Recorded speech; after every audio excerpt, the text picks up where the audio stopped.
kami menganalisa ada kemungkinan bahwa yang diharapkan rakyat ini tidak akan terjadi, yakni putusan hukum yang berkekuatan hukum tetap. Dengan modus operandi apa?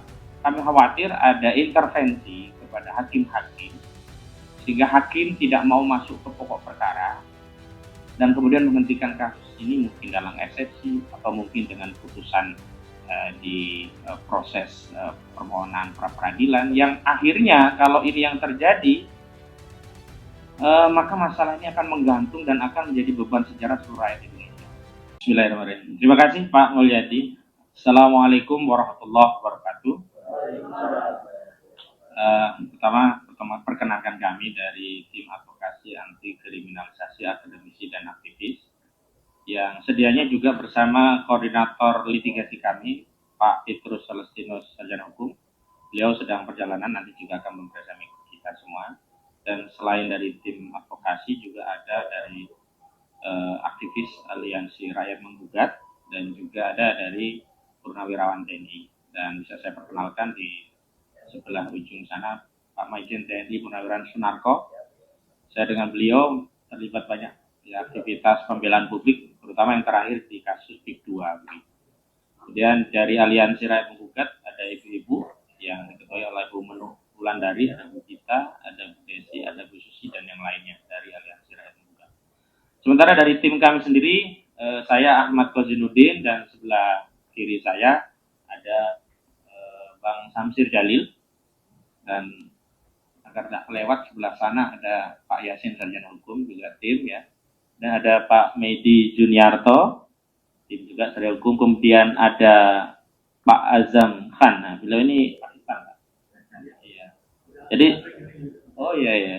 Saya harusnya memperkenalkan aja Azam Khan. Nah, ini beliau ini. Kemudian di sebelah kirinya ada Pak Baharuzaman sarjana hukum. Kemudian di sebelahnya ini pejuang kita yang kebetulan juga berstatus tersangka dalam kasus pusaran ijazah palsu. Beliau advokat Bu Kurnia Tri Royani, sarjana hukum. Assalamualaikum warahmatullahi wabarakatuh. Selanjutnya ada Bu Susiasih, lengkapnya Untung Susiasih SHMH. Ya. Untung ada Bu Susi dikit kita ya. Nah, gitu. Dan ada Bu Tirka Dewi. Gitu. Itu kedatangan kami. Yang pertama kami terima kasih. Sebenarnya rencana kami hanya menyerahkan surat, tetapi ketika kami berkomunikasi apakah memungkinkan bisa beraudiensi, ternyata bisa diterima. Alhamdulillah, kami mengapresiasi apa yang dilakukan oleh Komisi Yudisial. Mudah-mudahan ini menjadi satu pertanda bahwa perbaikan hukum, khususnya pengawasan di hakim-hakim kita, bisa maksimal, sehingga kita harapkan ke depan pemegang palu keadilan itu benar-benar memutus perkara dengan adil dan memang memenuhi apa yang menjadi harapan masyarakat. Bapak Ibu sekalian yang kami hormati, kami memang tadi sudah menyerahkan surat di bagian penerima surat nomor 10 TAKA tanggal 10 Juli 2026, dan sudah mendapatkan tanda terima tentang permohonan pengawasan sidang di Pengadilan Negeri Jakarta Timur. Kenapa ini kami ajukan? Pertimbangannya adalah, pertama, perkara ini kami tegaskan bukan perkara orang per orang ya. Misalnya bukan perkara atas nama Roy Suryo atau Tifa Uzia Tiasuma atau Kurnia Tri Royani, Rustam Effendi, dan Rizal Fadilah. Kendati 5 orang ini yang hari ini memang berstatus tersangka, 2 sudah terdakwa dan hari ini diadili di Pengadilan Negeri Jakarta Timur dengan perkara 300 dari 2026 dari KM3DPR. Kemudian ada yang satunya dengan perkara 301, jadi 300 dan 300. Selamat datang Bang Jimmy Mokolensang, ini juga anggota tim kami, Pak Mulyadi, bagian biro penerimaan tamu-tamu kita juga diterima. Nah, tetapi kami tegaskan ini bagian dari perjuangan seluruh rakyat Indonesia yang ingin agar polemik masalah ijazah Saudara Joko Widodo, Presiden ke-7 Republik Indonesia, itu tuntas. Nah, tuntasnya itu adalah manakala ada putusan pengadilan yang berkekuatan hukum tetap terhadap perkara ini. Nah, kami menganalisa ada kemungkinan bahwa yang diharapkan rakyat ini tidak akan terjadi, yakni putusan hukum yang berkekuatan hukum tetap.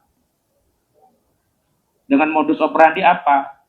kami khawatir ada intervensi kepada hakim-hakim, sehingga hakim tidak mau masuk ke pokok perkara, dan kemudian menghentikan kasus ini mungkin dalam eksepsi, atau mungkin dengan putusan di proses permohonan pra peradilan, yang akhirnya kalau ini yang terjadi, maka masalah ini akan menggantung dan akan menjadi beban sejarah seluruh rakyat Indonesia. Karena sejatinya semua pihak, termasuk Insinyur Joko Widodo sendiri, berulang kali menyampaikan secara langsung, dan juga kuasa hukumnya akan hadir di persidangan. Sehingga memang tidak boleh ada intervensi apapun kepada majelis hakim yang menangani perkara ini di Pengadilan Negeri Jakarta Timur, yang menyebabkan hakim tidak masuk pokok perkara dan membuat bangsa kita ini menggantung di masa depan. Dan ini sudah bagus, kita apresiasi Saudara Joko Widodo mau memproses ini ke proses hukum, sehingga polemik ini tidak kami harapkan. Silakan Pak Mehmet, ya, beliau aktivis juga. Pak Ismet maksud saya, mohon maaf. Silakan duduk, Pak. Jangan sampai kasus ini menggantung dan tidak akan pernah ada kejelasan, sehingga ini menjadi beban warisan sejarah. Misalnya kalau selesai hanya di tengah dan itu bagian dari upaya agar tidak masuk pokok perkara, maka kita selamanya akan digantung dengan perkara ini. Dan kami harapkan Komisi Yudisial bisa ikut melakukan pemantauan agar tidak ada intervensi kepada Yang Mulia Majelis Hakim yang menangani perkara ini, sehingga perkara ini akan melayani kepentingan politik tertentu sehingga tidak masuk pokok perkara. Dan tentu saja kita juga butuh membuktikan kebenaran dari pernyataan Saudara Joko Widodo yang konon dirinya bersiap akan hadir di persidangan dan menunjukkan ijazahnya. Dan kami tidak ingin lagi ada bagian dari anak bangsa menjadi korban kasus ijazah ini. Karena sebelumnya kami menangani Gus Nur atau Sugi Nur Hajat dan Bambang Tribulyono di Pengadilan Negeri Surakarta yang divonis 6 tahun, itu juga tanpa kejelasan status ijazahnya. Dan ijazahnya tidak pernah dihadirkan. Dan Saudara Joko Widodo juga tidak pernah diambil keterangan sebagai saksi. Itu yang pertama. Yang kedua, tentu saja apa yang kami harapkan ini tidak mungkin bisa kami sampaikan secara pribadi, mandiri atau bersama tim kami. Perlu ada sinergi. Dan sinergi ini kami bangun ke sejumlah aktivis agar ikut mengawal kasus ini. Termasuk tentu kami butuh bantuan sinergi dari lembaga Komisi Yudisial yang memang secara konstitusional memiliki tugas dan kewenangan sekaligus bertanggung jawab untuk mengawasi hakim-hakim kita. Bahkan tadi saya dapat informasi sejak pencalonan pun sudah dilibatkan, dan apalagi ini dalam menjalankan fungsinya pemegang palu persidangan, tentu Komisi Yudisial berkepentingan bahkan berkewajiban dan bertanggung jawab untuk ikut mengawal dan mengawasi kasus. Karena itulah kami tadi serahkan surat agar Komisi Yudisial bisa terlibat untuk memberikan pengawalan, pengawasan terhadap jalannya proses persidangan di Pengadilan Negeri Jakarta Timur yang sudah bergulir. Gitu.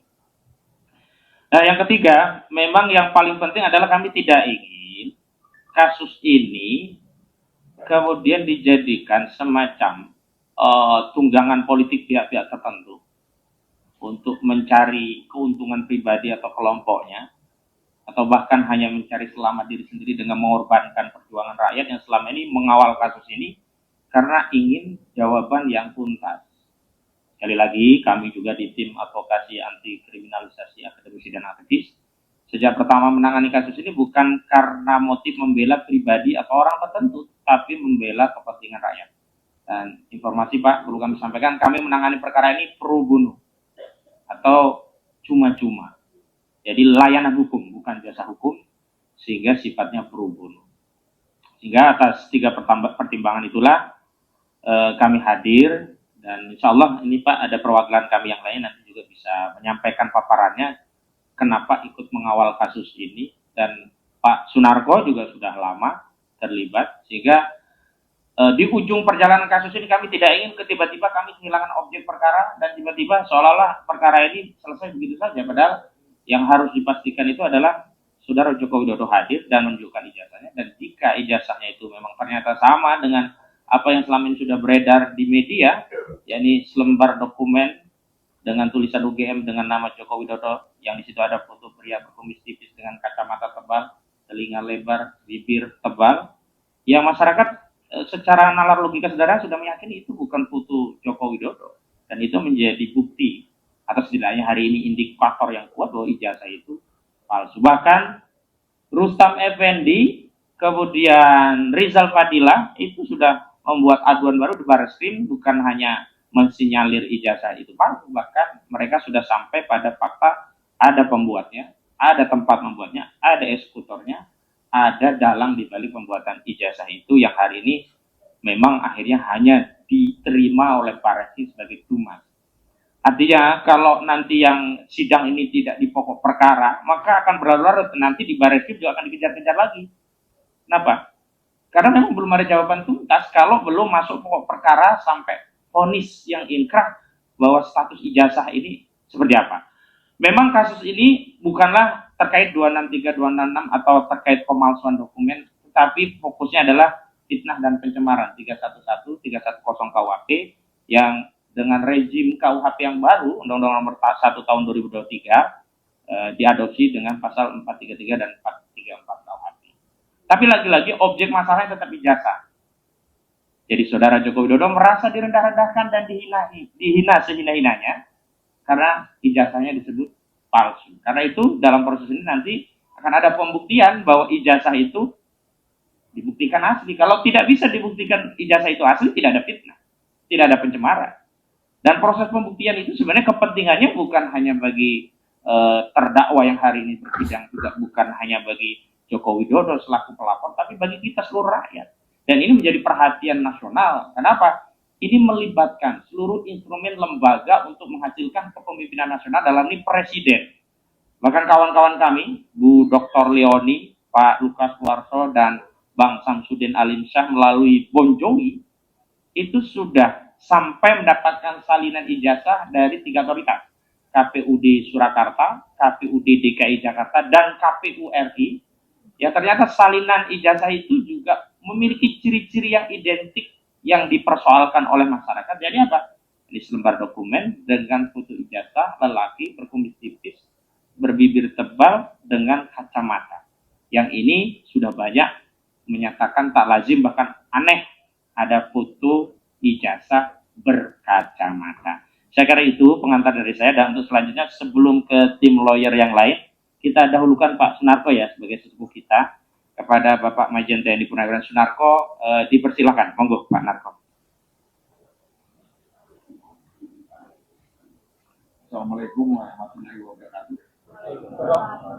Salam sejahtera bagi kita semua. Yang terhormat Bapak Pimpinan Pertemuan, Bapak Ibu, hadirin sekalian yang saya hormati dan saya muliakan. Terima kasih saya dikasih kehormatan untuk berbicara. Saya ini rakyat jelata, dan kalau bilang aktivis juga boleh. Sebagai rakyat jelata, kami ini nggak buta. Walaupun saya ini awam dengan hukum, banyak rakyat jelata itu juga yang berkumpul dan berteman dengan saya. Kami tidak buta dan pelaksanakan atau implementasi pelaksanaan hukum di Indonesia ini. Yang kira-kira kesimpulan kasarnya lebih banyak hukum hibahnya daripada hukum positif yang tertulis di buku. Nah, karena itu kalau sekarang izin Pak Narko mungkin agak didekatkan, suaranya kurang. Nggak apa-apa. Karena itu kalau pagi ini saya diajak ikut kumpul di sini, memang fokusnya pada masalah klaim atau gugatan ijazah palsu Jokowi. Ya, orang mau mengatakan juga, saya mengatakan itu palsu. Jadi kalau ada yang mau melaporkan dan saya diusut tadi, saya juga nggak apa-apa. Kalau sudah dikatakan 99,99% berdasarkan penelitian ilmiah palsu, yang kan yang 0,sekian persen itu punya Allah. Nah, bukan hanya itu saja. Selama ini juga kita melihat penegakan hukum itu dagelan. Di kasus kilometer pembunuhan mengawalnya Habib Rizik itu dagelan. Bahkan cepat yang mati dibunuh itu dibilang tersangka itu awalnya. Aneh lah. Kemudian dibalik karena terpaksa dia membunuh. Kemudian hanya dianggap sebagai bela diri. kasus Sambo yang membunuh anak buahnya itu juga ada gelang. Belum lagi Kanjuruhan. Kemudian ada juga kebiadaban pemerintah ini yang tidak ditindaklanjuti secara hukum. Itu kematian hampir 1.000-an orang petugas KPPU dan lain sebagainya. Terakhir masuk kasus ini. Saya dan teman-teman, ya saya pribadi bisa bertanggung jawab memperkirakan kalau ini dibiarkan, negeri ini jadi lebih barbar dan mungkin pecah belah ke belakang nanti. Saya rasa kalau negeri ini pecah, saya dosa sama bapak ibu saya atau nenek saya yang mendirikan negeri ini atau founding father negeri ini dan berdosa kepada generasi berikutnya, notabene anak cucu kita itu di Indonesia yang katanya negara yang berdasarkan Pancasila cuma omongan doang. Cuma omongan doang. Di negara komunis hukum lebih tertib daripada negara katanya negara beragama. Tapi yang jelas kami rakyat sudah melihat bahwa perasaan hukum selama ini yang berjalan, terutama di era 12 tahun ini, era Jokowi dan era Prabowo ini, hukum hanya buat alat oleh pemerintah untuk menekan rakyat. Banyak sekali. Dan kami mengkhawatirkan kalau ini kita diam saja, ya rakyat yang akan membuat hukum sendiri di jalanan.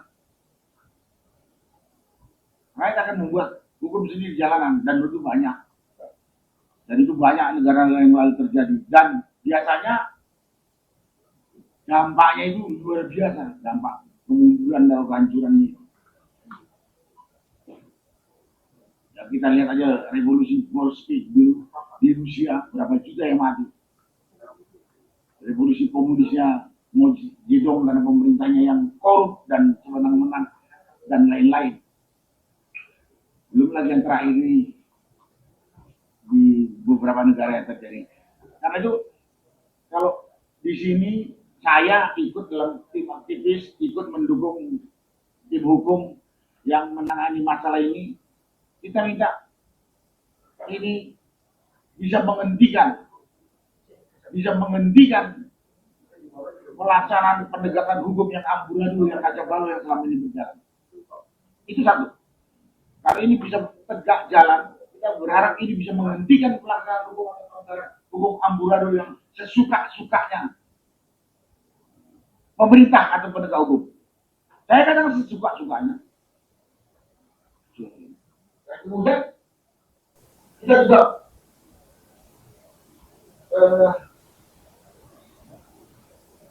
berharap negeri ini punya pegangan yang jelas. Ada peraturan itu dibuat yang berdasarkan penelitian dan pengalaman segala macam. Persyaratan seseorang itu untuk menduduki jabatan itu harus memiliki apa? Dalam hal ini diploma atau ijazah. Kalau ini ada orang menipu yang lain saja, ini kan menyangkut rasa keadilan. Saya yakin di sini semua kalau diperlakukan tidak adil tidak suka. Kalau orang gila. Dan kalau ada orang yang suka diperlakukan tidak adil itu orang gila. Saya tidak suka itu. Dan banyak warga negara lain, yang mungkin saudara-saudara kita, yang menuntut ibu dengan serius untuk mendapatkan kehidupan, untuk mendapatkan jabatan dengan benar. Sulit sekali. Bahkan di kita seperti yang sekarang ini, ada penipu, tidak punya ijazah, mendapatkan kedudukan yang seperti ini, dan menikmati fasilitas negara, fasilitas dari uangnya, gaji, fasilitas segala macam dan sebagainya. Ini kan ketidakadilan yang menyorok mata. Jadi singkatnya saja, rakyat itu membutuhkan keadilan yang ditegakkan dengan benar oleh pemerintah. Pemerintah punya tangan, punya instansi penegak hukum, mau polisi, mau kejaksaan, mau kehakiman, sekarang komisi judisial ini. Itu yang kita urus. Kalau urusan kita kurang makan, sebetulnya tidak ada masalah. Kita sudah biasa, apalagi Indonesia kurang makan juga. Tapi nanti kalau ada keadilan yang diinjak-injak, kemudian pemerintah melalui tangan-tangan yang bertanggung jawab diam saja, bahkan ikut menghancurkan keadilan itu. Saya kalau rakyat mau merebutnya, saya punya apapun. Dalam hal ini aku merebut rakyat untuk menjalankan keadilan. Walaupun itu tidak diinginkan, tapi kalau memang harapannya ya, bila ngomong-ngomong ini betul-betul aparat itu menegakkan keadilan hukum yang tadi sudah disampaikan oleh Mas Presiden. Jadi simpulnya rakyat membutuhkan keadilan, keadilan yang telah ditetapkan berdasarkan undang-undang dan sebagainya, bukan omong doang. Terima kasih. Assalamualaikum warahmatullahi wabarakatuh. Terima kasih Pak Sunarto dan rekan-rekan yang lain di media. Karena setelah kita menyampaikan, kita juga menerima pandangan dari Komisi Judisial tentang apa yang kita laporkan atau permintaan aspirasi kita ini. Kita juga mengingat ini dari Pak ini. Baik, untuk selanjutnya kepada Pak Samsir Jalil, Sarjana Hukum, Majelis Hukum, untuk bisa menyampaikan pandangannya.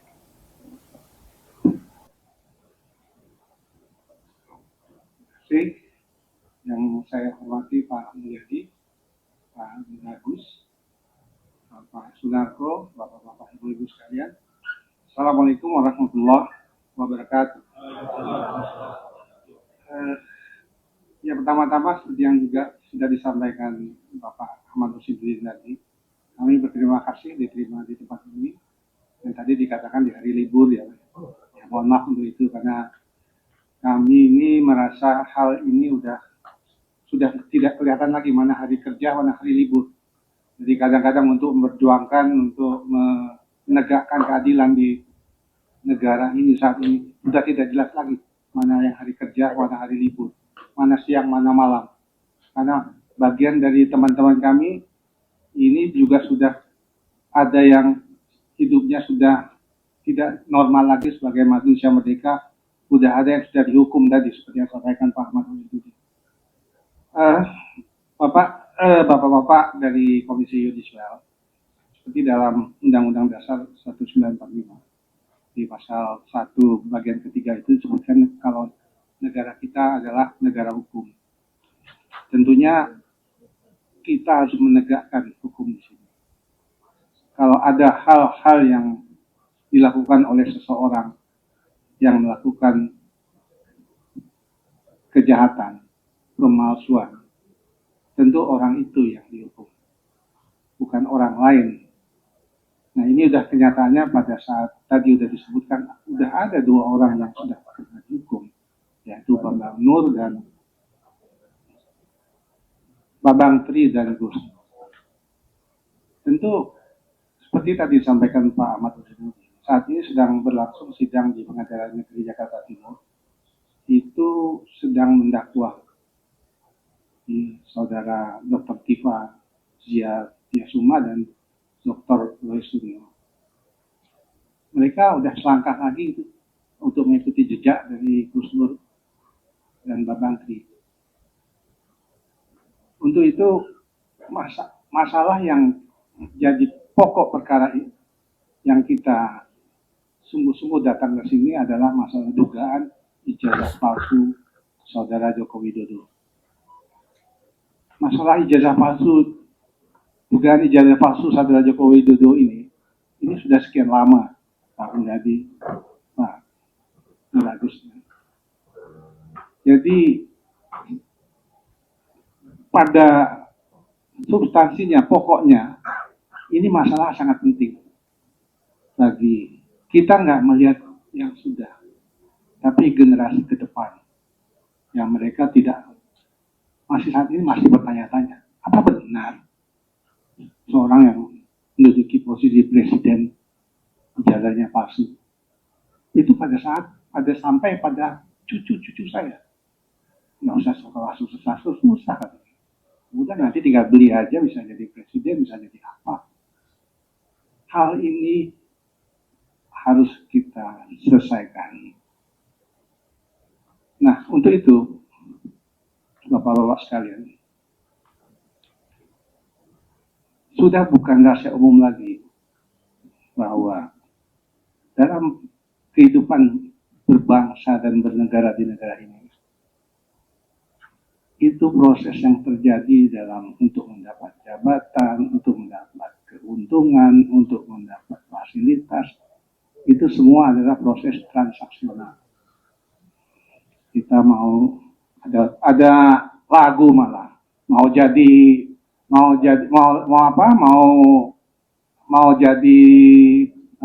pegawai harus pakai uang, semuanya pakai uang. Jadi itu bukan rahasia umum. Malah seorang Profesor Mahfud MD dia menyampaikan hampir semua kegiatan yang urusannya dengan bernegara itu transaksional.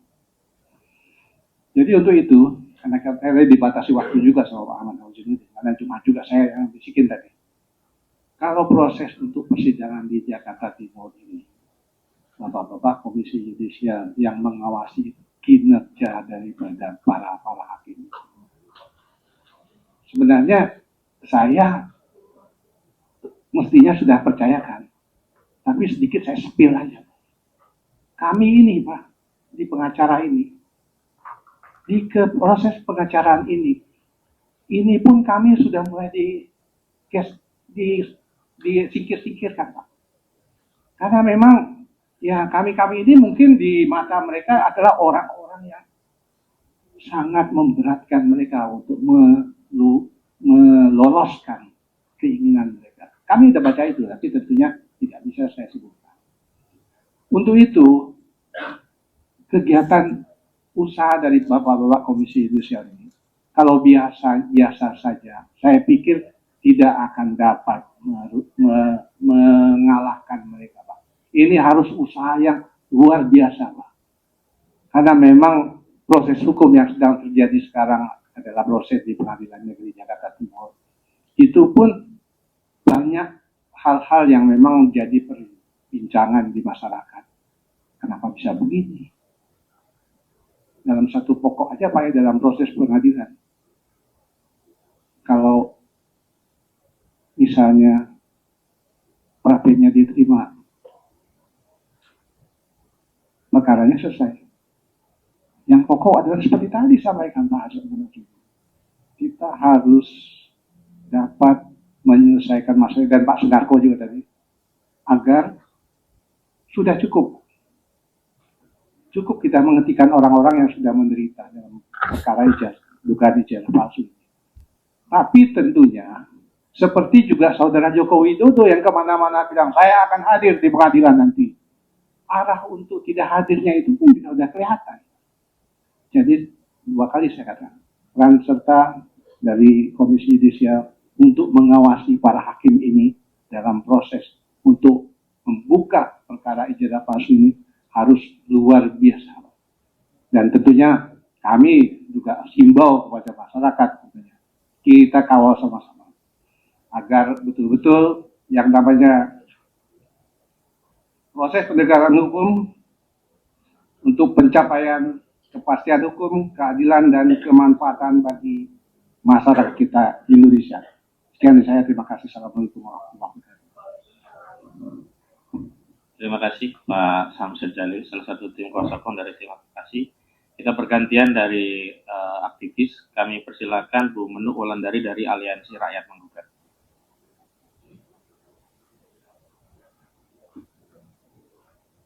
Assalamualaikum warahmatullahi wabarakatuh. Terima kasih Pak Akotidudin. Perkenalkan Pak, namanya saya Menuk Wulandari, saya dari Aliansi Rakyat Menggugat, dan saya adalah seorang ibu-ibu yang peduli kepada nasib bangsa ini. Mengenai kasus ijazah palsu, saya hanya menghimbau, dan sebelumnya biarkan saya menerangkan, kalau kita ini semuanya tuh ada di titik nadir, Pak. Kami ini sepertinya susah untuk percaya kepada hukum yang ada di negeri ini, karena sudah banyak kasus-kasus itu dimenangkan oleh uang, Pak, dan kekuasaan. Tapi saya hanya mohon kepada Bapak, saya di sini bukan untuk atas nama anak-anak saya aja, tapi saya juga di sini untuk berjuang untuk semua, untuk demi masa depan bangsa ini. Saya hanya ingin, tolong Pak, bagaimana caranya untuk para hakim dan jaksa yang mengawal kasus ini. Kami hanya minta hak kami sebagai rakyat untuk tahu atas keabsahan dari ijazah palsu, ijazah yang diduga palsu Pak Jokowi. Karena banyak sekali yang saya lihat sekarang mulai banyak tekanan-tekanan dan keanehan-keanehan yang saya takut malah nanti akhirnya menjadi membuyarkan masalah yang substansinya. Jadi kepada Bapak, mohon Pak, tolong kembalikan lagi kepercayaan kami kepada para hakim agung yang sebetulnya negara ini mau dibawa kemana adalah gantung dari para hakim di sini. Tapi kami sebagai Ibu Pertiwi yang melawan, kami ini adalah garda terakhir dari negeri ini. Kami keluar karena kami merasa ada yang tidak beres. Dan kami tidak akan pernah bisa diam apabila ini akan terus berlangsung dan tidak akan pernah bisa diam selama anak cucu kami itu tidak mendapatkan suatu kenyamanan atau kepastian. Itu aja Pak dari saya. Terima kasih. Wassalamualaikum warahmatullahi wabarakatuh. Pak Mul, jadi ini seperti early warning. Kalau ibu-ibu yang biasanya masak saja sudah keluar dari rumah dan bicara, berarti ini negara sudah dalam kondisi bahaya. Gitu. Terima kasih Bu Bendu. Selanjutnya kepada Pang Azam Khan dari sisi lawyer. Nanti ada lagi info Pak Mul, nanti dua lagi ya, nanti dari Pak Ismet dan terakhir nanti dari Bu Kurniatri Royani. Setelah itu kami ingin tanggapan dari Pak Mul. Kami persilakan ya Azam. Terima kasih. Assalamualaikum warahmatullahi wabarakatuh. Pak Majen Narko, rekan-rekan yang senior, Mbak Medi. Jadi kepada pimpinan, saya cuma mencoba untuk menjelaskan proses ini memang bergulir sudah lama. Apa yang dijelaskan tadi oleh Bang Akaya mulai tahun 2022 tentang penanganan proses perkara Gus Nur dan Bang Bantri yang itu pun juga tidak bisa dibuktikan, dan munculnya TPUA, tim pembela ulama dan aktivis, yang pada saat itu juga kita berkiriman surat kepada Humas UGM dan dijawab oleh UGM, dan selanjutnya kita datang ke Jogja dan ke UGM, dan termasuk juga salah satunya Mbak Kurnia yang hadir juga di dalam itu, dan dilanjutkan juga ke rumah Joko Widodo dan diterima. Cuman dia mengatakan saya akan tetap hadir di persidangan, tapi fakta-fakta itu ternyata setelah kita melihat ini kemarin di PN Timur perkara nomor 301 Dr. Tifa itu JPU membacakannya itu justru malah laporan itu dilakukan oleh seorang Kompol Syarif yang kemungkinan itu akan tergeser, Joko Widodo tidak akan hadir di situ, dengan mengarahkan pada kasus belum masuk pada materi sudah ada penawaran RJ dari Ketua Majelis Hakim. Ya, itu boleh sah-sah saja, dan akhirnya dilakukan sebuah perlawanan, lanjut aja itu. Namun memang berangkat dari sini pimpinan Komisi Yudisial, kalau kita mengacu pada runtun aturan-aturan yang ada, kita lihat putusan MK aja 105, hak konstitusional untuk mendapatkan informasi publik dikuatkan dengan Undang-Undang 14 tahun 2008 pasal 18 ayat 2. Rakyat berhak memperoleh informasi publik secara luas terhadap pejabat negara, mulai dari bupati sampai presiden dan wakil presiden yang nggak jelas ini, gitu loh ya. Nah, artinya apa? Wakil presiden yang nggak jelas saya katakan kan masih melanggar PKPU, Undang-Undang 17 itu pemilu, belum 40 tahun dia masih duduk dipaksakan dengan segala cara, dan akhirnya juga Ketua MK mendapat ya putusan kode etik yang parah sekali, tapi tidak dilanjutkan prosesnya. Nah, selain daripada itu juga, maka kalau kita mengacu pada Undang-Undang Dasar pasal 28 huruf F itu menguatkan konstitusional publik untuk mengetahui pejabat itu. Ditambah lagi Undang-Undang Dasar pasal 1 ayat 2. Negara ini ada karena rakyat, negara ini berdaulat karena rakyat, gitu ya. Dikuatkan dengan ayat 3-nya tadi dijelaskan oleh Mas Samsir, bahwa hukum itu sebagai panglima, semua ini dibubarkan oleh satu orang keluarga yang dari Solo ini. Nah, artinya apa? Satu lembar ijazah ini membuat gaduh yang luar biasa. Ya, semua institusi diadu domba, rakyat diadu domba. Semua bahkan mantan-mantan TNI pun terlibat di dalamnya untuk mengetahui. Tapi ini tidak peduli gitu ya. Yang menjadi bahaya nanti bahwa proses sidang ini ternyata tidak hadir dari aduan khusus, yaitu yang melaporkan. Tadi sempat disinggung juga oleh Bang Ahmad Kusnudin. Gitu. Ya memang poinnya pasal 310, 311 yang sekarang yang baru KUHP yang baru ini 1/2023 itu 433 dan 434. Tapi ini kan dikembangkan pada proses perkara yaitu ITE pasal 32, 35 yang sengaja ingin menjerat gitu ya. Namun selain daripada itu ada satu hal yang kami lihat dengan perjalanan dari kelompok kita ini yang cukup jelas, jujur, berani, tegas, pro bono juga tanpa ada bayaran dan melayani bukan jasa ini kita. Tapi ternyata ada penyusup-penyusup yang sengaja ingin memecah belah kelompok-kelompok advokat ini. Nah di sini maksud saya peran KY dalam hal bukan cuma urusan masalah hakim, tapi hal-hal lain juga yang perlu juga disampaikan. Bahwa sepatutnya negara ini memang dipimpin oleh manusia-manusia jujur, manusia-manusia yang memang berintegritas sesuai dengan Undang-Undang Dasar 1945, yaitu pasal 1 ayat 2, bahwa negara ini tuan rumahnya adalah rakyat, bukan pejabat atau siapapun. Dan Anda lihat sekarang bagaimana dipertontonkan dengan penangkapan salah satu petinggi polisi yang terjadi MBU dan sekarang ada perlawanan juga. Itu pimpinan tertinggi. Mungkin jangan diperluas dulu. Saya kira itu aja. Terima kasih. Assalamualaikum. Selanjutnya kepada Pak Ismet yang juga berkenan hadir, kami persilahkan.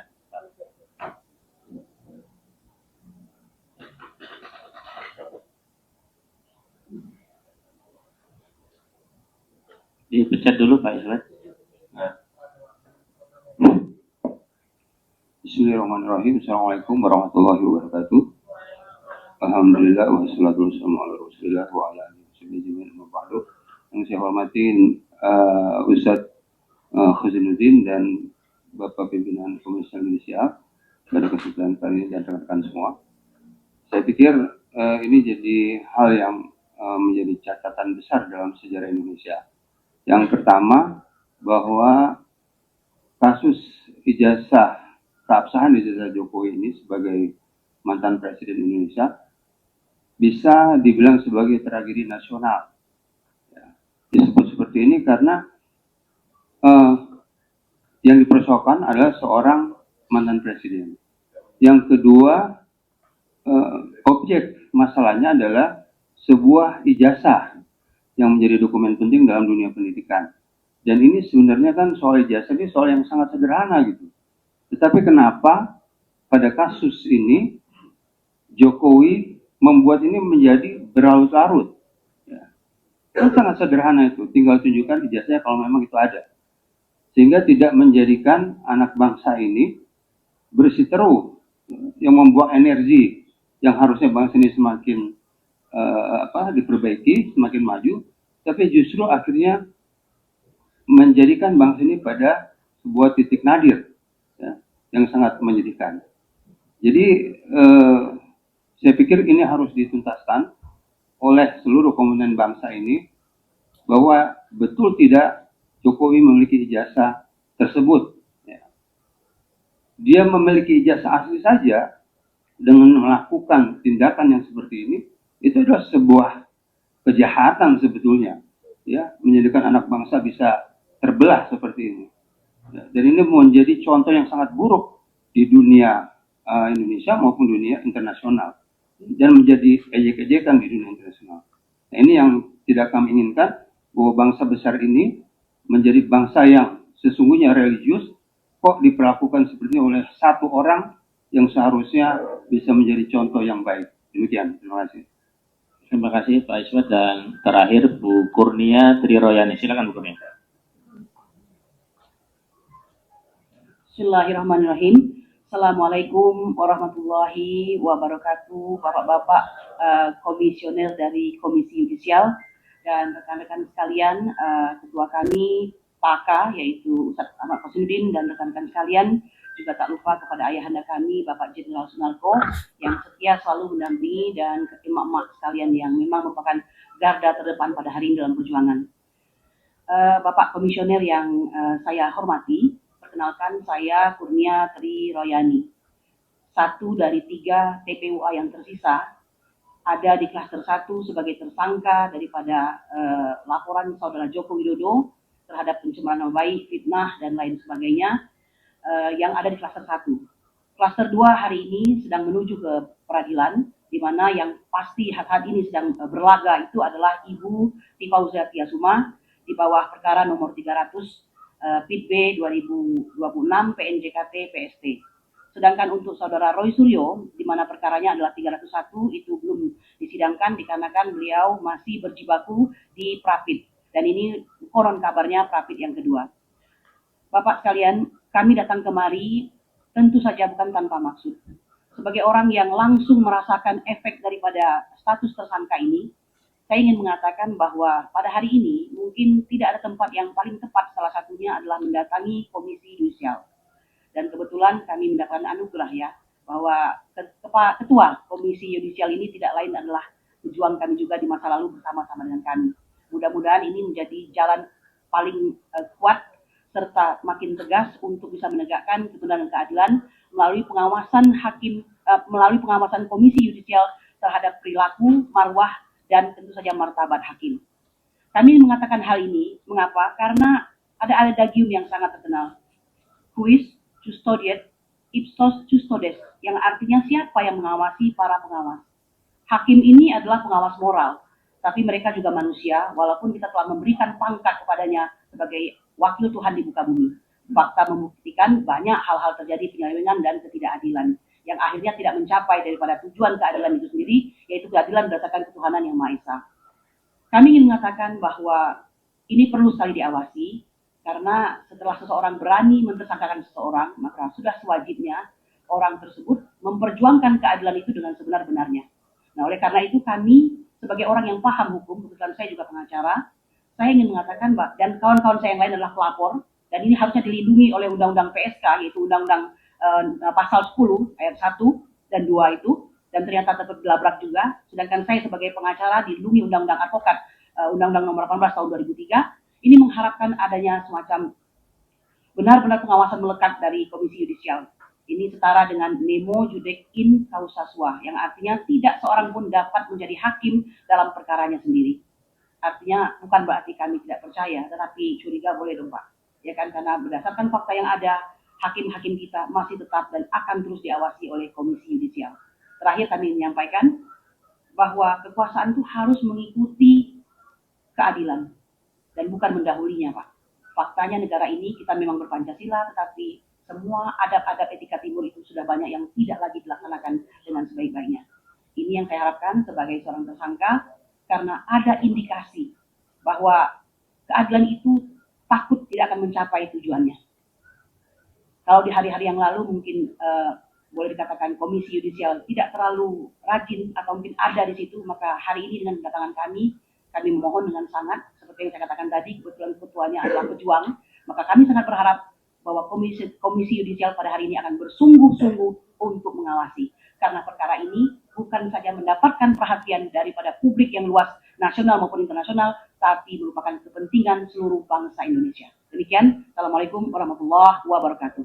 Waalaikumsalam warahmatullahi wabarakatuh. Terakhir dari kami sebagai penegasan sebelum Pak jadi kenapa sih butuh sekali dalam konteks etika moral hakim yang mendapat label yang mulia ini perlu diawasi? Dasar pemikirannya sederhana. Hakim yang tertinggi di Republik ini adalah hakim yang menghakimi perkara konstitusi. Hakim yang menghakimi, mengadili perkara konstitusi adalah hakim di Mahkamah Konstitusi.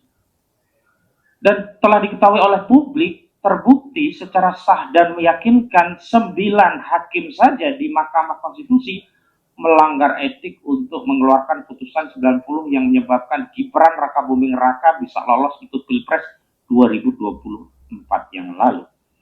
Apalagi hanya 3 pengadilan, bahkan di tingkat pengadilan negeri Jakarta Timur. Apalagi hanya seorang hakim pada pengadilan Jakarta Selatan yang mengadili para peradilan. Jadi ini yang menjadi latar. Dan mohon maaf karena koordinator litigasi kami hadir, Bang Petrus Celestinus, mohon izin untuk yang terakhir agar beliau bisa berkenan menyampaikan. Bang Petrus sebelah kami. Sebelahnya Pak Narko, nah mungkin bisa mic-nya. Ini koordinator litigasi kami. Pak, silakan Pak Petur, saya sampaikan Bang, tadi kami sudah menyampaikan aspirasi sehubungan dengan permohonan kita agar bisa ada pengawasan dalam perkara di Pengadilan Negeri Jakarta Timur. Kami persilakan.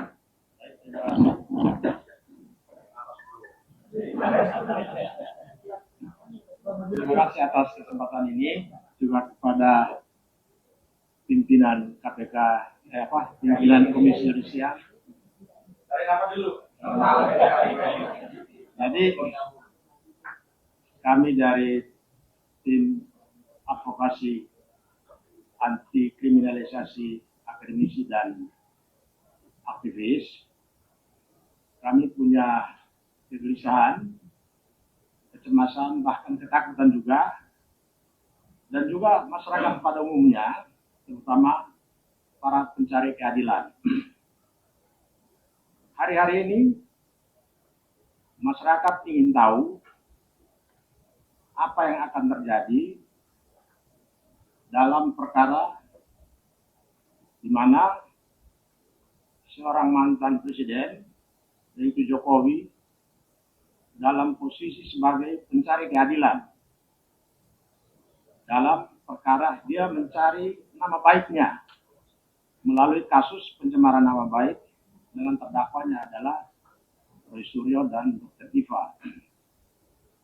Kita punya pengalaman buruk dengan Jokowi ini, terutama ketika pada tahun 2023 permohonan uji materi Undang-Undang Pemilu untuk mengubah pasal tentang batas umur minimum calon presiden dan wakil presiden. Dan kita tahu, bahkan terbukti, Jokowi mengintervensi Mahkamah Konstitusi dengan cara yang sangat brutal. Mengapa kita katakan brutal? Karena di dalam putusan Mahkamah Konstitusi, dua hakim konstitusi dalam dissenting opinion yang membuka borok bagaimana dengan mudahnya lembaga yudikatif tertinggi diintervensi melalui nepotisme. Dan akibat dari itu, Ketua Mahkamah Konstitusi diberhentikan dari jabatannya oleh Majelis Kehormatan Mahkamah Konstitusi. Nah, sekelas Mahkamah Konstitusi saja diintervensi. Nah, kami khawatir dalam perkara Dr. Diva, Roy Suryo di Pengadilan Jakarta Timur, bahkan sekarang pra-peradilan di Jakarta Selatan, bisa saja itu terjadi. Karena itu pengadilan paling bawah. Karena itu kami berharap dan sangat mengharapkan Komisi Yudisial dengan segala kewenangan yang dimiliki, jaringan yang dimiliki, supaya memantau, mengawasi secara ketat, dan harus diberikan prioritas. Karena segala hal bisa terjadi. Bahkan sudah ada desas-desus, bisik-bisik di tengah masyarakat, bahwa sekarang ini mulai terjadi sejumlah skenario, bagaimana caranya supaya perkara ini tidak sampai diperiksa pokok perkaranya. Dan manuver-manuver itu sudah mulai kelihatan. Jadi, kegelisahan, keresahan, bahkan ketakutan hampir semua masyarakat ketika berperkara melawan penguasa atau pengusaha, ketakutan itu selalu muncul karena dengan mudah dibelokkan. Hakim dengan mudah diintervensi, hakim konstitusi diintervensi, apalagi hanya sekitar hakim pengadilan negeri. Ini yang kami semua dari tim advokasi ini, selain kami melakukan pembelaan di persidangan, ini kan cara-cara non-litigasi yang kami lakukan, dan kami minta supaya Komisi Yudisial memberikan prioritas dalam perkara ini. Saya kira itu saja, terima kasih. Oh ya, silakan ya, Pak Yasin. Setelah ini cukup ya rekan-rekan. Iya. Ya. Waktu 2 menit saja. Assalamualaikum warahmatullahi wabarakatuh. Jadi kami datang ke sini, kalau saya tidak panjang lebar, cuma mengingatkan kepada KAI bahwa Komisi Yudisial sebagaimana dimaksud Undang-Undang Nomor 18 Tahun 2011 ada pasal 20 yang mempunyai hak pengawasan, pemantauan perilaku hakim, Bapak. Jadi kami berharap hakim-hakim yang ada di Indonesia, khususnya spesialis ya, yang berkaitan dengan perkara Jokowi bisa objektif, Pak. Agar equality before the law bisa ditegakkan di semua pihak. Jangan sampai nanti ada intervensi-intervensi seperti tadi Pak Ketua dan kawan-kawan serta senior yang sudah sampaikan. Itu aja dari saya. Wassalamualaikum warahmatullahi wabarakatuh. Izin Pak Mul dua lagi ya. Yang pertama Pak Aspardi, Bang Aspardi Pilihan, dan nanti terakhir Bang Temi Mukholinsang. Silakan Bang Aspardi. Ya, Assalamualaikum warahmatullahi wabarakatuh. Mungkin tadi saya juga nggak terlalu panjang lebar ya. Saya sedikit bernostalgia. Ini maaf pimpinan, saya adalah salah satu aktivis 98. Jadi salah satu reformasi adalah komisi yudisial, ya pimpinan. Jadi pada saat itu saya terima mahasiswa. Saya sudah melahirkan atau membuat organisasi yang nama Masyarakat Pemantau Peradilan Indonesia, yang di Fakultas Hukum Universitas Indonesia. Jadi apa yang saya pantau pertama adalah pengadilan Presiden Republik Indonesia Bapak Soeharto. Jadi pada tahun sini 2026, jadi kasusnya juga berhubungan dengan Presiden. Jadi saya tidak tahu, ini mohon kepada pimpinan KY bahwa apa sih nanti langkah-langkah yang akan dilakukan, seperti contoh pengawasan. Karena ada kewenangan dari KY itu adalah mengawasi, memantau pada saat persidangan. Ada satu itu. Apakah kami bisa melihat seperti apa teknisnya mereka, KY? Karena kami tidak selama ini belum melihat seperti apa kerjanya KY untuk melakukan pemantauan di dalam persidangan terhadap hakim. Jadi itu yang kami tekankan kepada KY, apalagi dengan kasus seperti pra-peradilan yang dilakukan di Jakarta Selatan. Kami nggak melihat tanda-tanda seperti apa. Jadi kami mohon kepada ya secara konkret untuk melakukan pemantauan dan pengawasan terhadap proses peradilan yang sangat viral ini. Terima kasih. Terima kasih atas kesempatan. Saya hanya menghimbau untuk KY belajar pengalaman kasus di Solo, Bambang Tri dan Gus Nur, bahwa pada waktu sidang Bambang Tri, ijazah tidak dibawa, hanya fotokopi ditunjukkan oleh jaksa, tapi hakim mengabulkan, bisa. Padahal kan yang pokok utama kan ijazah palsunya itu. Tapi belajar pengalaman itu kami minta untuk Pengadilan Jakarta Timur juga diawasi, jangan sampai hakim berpihak kepada Jokowi karena dengan segala cara dia lakukan saat ini. Terima kasih. Kami kembalikan dengan segala hormat kepada Pak Mulyadi. Silakan.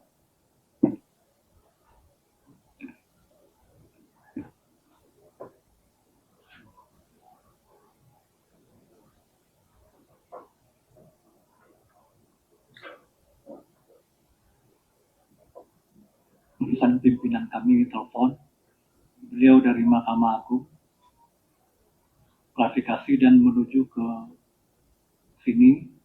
Kalau Bapak Ibu punya waktu, mereka Pak Haban akan menemui Bapak Ibu sekalian. Ya. Sedang perjalanan dari Mahkamah Agung ya, bagus ya.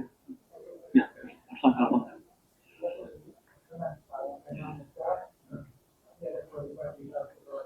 Ya.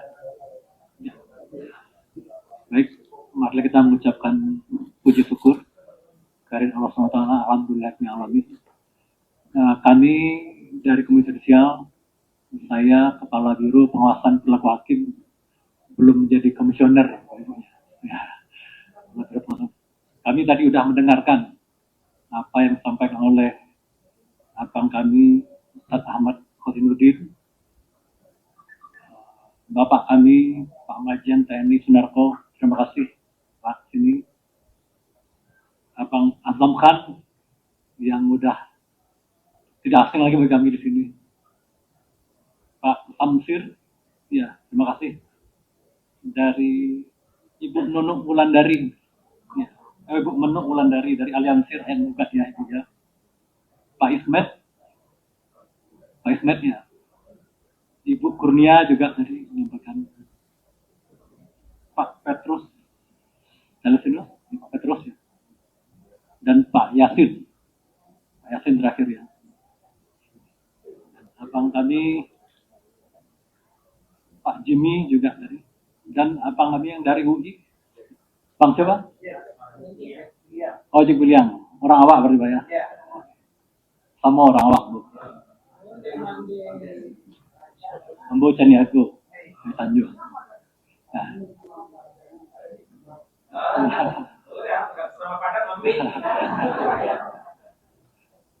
Jadi apa yang Bapak Ibu sampaikan semua tadi, Bapak dan Ibu juga dari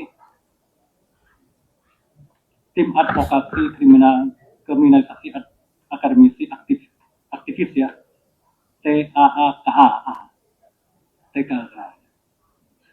Memang tadi Abang Yasin ya menyampaikan bahwa tugas dan kewenangan KAI ya Bang ya. Pasal 20, benar yang Abang sampaikan tadi, bahwa Abang Piliang juga menyampaikan bahwa KAI ini lahir dari semangat reformasi 98. Kenapa pada saat itu ya ketidakpercayaan kita terhadap Mahkamah Agung pada saat itu, maka KAI lahir. KAI lahir bersama dengan Mahkamah Konstitusi, KPK pada saat itu, dan KAI. Itu adalah 3 lembaga yang dilahirkan lagi amanat reformasi.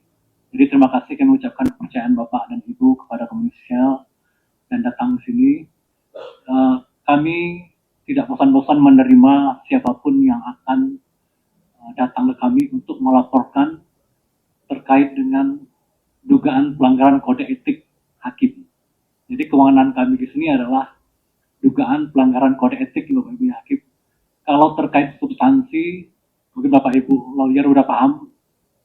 Kalau terkait dengan apakah substansi material nanti, ada pengadilan lebih tinggi yang akan memeriksa. Kalau kita belum puas di putusan pengadilan negeri apapun hasilnya nanti, ada pengadilan tinggi. Tapi kalau dalam proses nanti Bapak Ibu menemukan ada dugaan pelanggaran kode etik terhadap kasus Dr. Tifa yang nomor 300 di Jakarta Timur ini ya, itu nanti boleh dilaporkan lagi ke kami. Tentu dengan ada bukti ya. Tentu dengan ada bukti. Memang tugas kami di sini adalah kami ketika kasus di Solo pernah juga. Di Solo kami juga memantau, tim pemantauan dari Jakarta memantau ke Solo. Kami beberapa kali ke Solo mengirim tim pemantauan. Dan untuk kasus di Jakarta Timur nanti, tentu kami tahapan nanti akan sini, kabit kami yang mengawasi pengawasan hakim dan investigasi. Apabila nanti menilai dari laporan masukan Bapak Ibu hari ini, kita bisa turun di lapangan, kami akan menurunkan tim ke lapangan untuk memantau kasus ini. Tugas kami adalah melihat apakah nanti memang ada dugaan persidangan itu pelanggaran kode etik, terutama hukum acara dan lain sebagainya. Kalau di luar peradilan nanti ada investigasi KAI, apakah ada sesuatu di belakang putusan dan lain sebagainya. Jika Bapak Ibu punya informasi, silakan sampaikan ke kami. Secara online bisa kita melaporkan ke websitenya KAI. Dan hari ini kita udah terima ya, Mas Hafiz. Kita udah terima hari ini tanggal 10 Juli kita udah menerima secara resmi permohonan untuk pemantauan. Dan ini akan kami analisis tentunya, dan kami sampaikan juga kepada pimpinan bahwa Bapak Ibu sudah diterima. Salam dari Ketua, dari Ibu Kurnia menyampaikan Ketua kami adalah Pak Abdul Khair, juga pejuang dulu. Ya, kami juga memahami hal itu dan menyampaikan salam kepada Bapak Ibu semua, karena ada proses seleksi calon hakim agung. Beliau tidak bisa menemui Bapak dan Ibu semua. Dari kami, itu aja Bapak Ibu, sambil menunggu Pak Hapan, mudah-mudahan bisa bergabung dengan kita sebelum sholat Jumat. Memang hari ini jam sholat Jumat, Pak. Karena kantor kita ini bukan libur, tapi WFH. Work from home atau work from anywhere. Jadi kalau kapan-kapan Bapak Ibu menerima, ya kami akan siap menerima Bapak Ibu. Ini dalam rangka efisiensi juga, Pak. Dari kami, 24 jam juga. Ya. 24 jam juga. Secara online kami bisa menerima laporan dan permohonan pemantauan 24 jam. Itu setiap hari akan dimonitor oleh tim kami. Ini ada tim dari pemantauan. Dan nanti kalau misalnya ada dugaan pelanggaran kode etik, misalkan nanti Bapak laporkan beliau apa dugaannya.